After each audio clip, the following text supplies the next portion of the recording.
How to fix can't receive incoming calls on iPhone. So the very first thing you want to do is to slide down the screen and make sure that your device is not on Do Not Disturb mode. If it is on Do Not Disturb mode, then simply remove it. Well, now the next thing you want to do is remove your device from silent mode.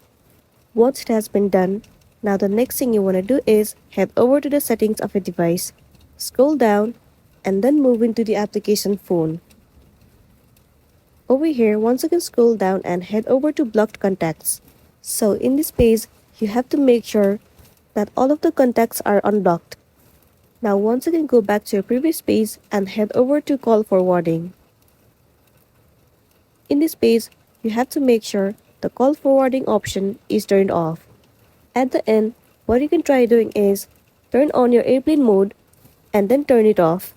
Well, if you're still having the issue, then try restarting your device and you might be good to go. So that's all for today, and this is simply how you can fix can't receive incoming calls on iPhone. Make sure to smash the like button and consider subscribing if you found this video helpful. We'll see you in the next one.